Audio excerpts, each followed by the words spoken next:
Hey, welcome to the Do Good Work podcast. Today we have a one-on-one, you and I here, and I'm going to be reading an open letter to my hustle culture founders.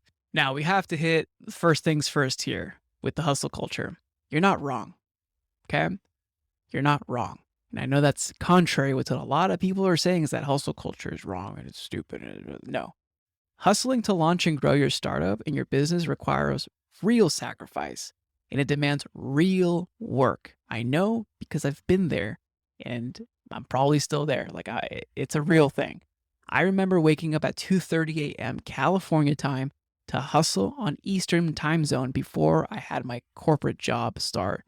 I was working banker hours at 10 a.m. Pacific, so I had a lot of time to hustle and make things work. And I do remember waking up at those hours, and it wasn't just a onesie twosie. This was a season in my life. Now, I know what it's like to make sacrifices to pursue the dream, the goal, and the vision.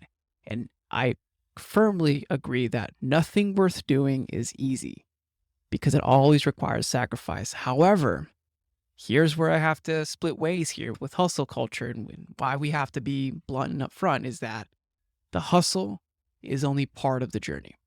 It's not the entire picture.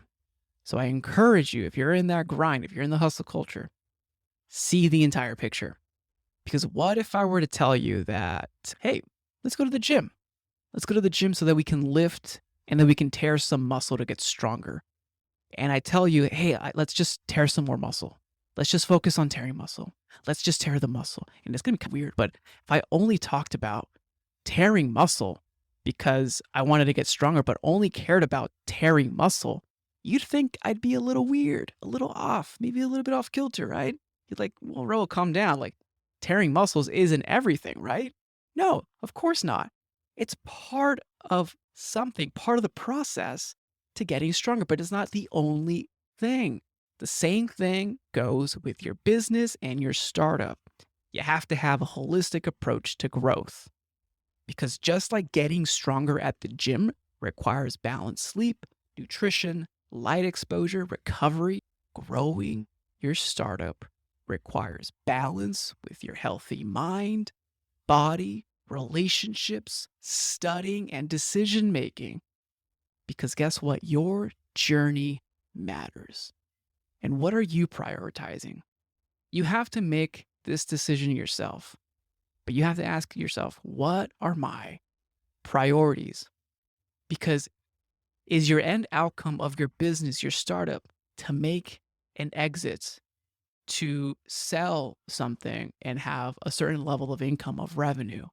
And is that worth sacrificing all of your relationships, health, or well-being? Clearly, it's not. You want to have it all, right? We want to have it all. The relationships, the health, the well-being, and a strong and healthy business that takes care not only of the bills, but a little something more. And I believe we can have it all. However, this does take into account a holistic approach because it takes balance, balancing the two things that you're doing right now. You could be shipping 2-week sprints to ship your latest feature to the marketplace and going really hard for 14 days in a row. But you have to balance that with the 20-year plus marathon of continually providing value to the marketplace without burning yourself down to the ground. So we have to think both of the short term and the long term. We have to have this holistic balance. And I can't give you this answer because I don't know what your priorities are. But I do believe that we can have it all if we focus on the journey, have empathy for those around us in their journey, and also not burn ourselves to the ground and focusing just on one piece of the puzzle. Because I believe you are capable of not only doing this, but achieving your goal and enjoying the journey at the same time. It's an honor to be a small part of your journey. This is Raul Hernandez. Do good work.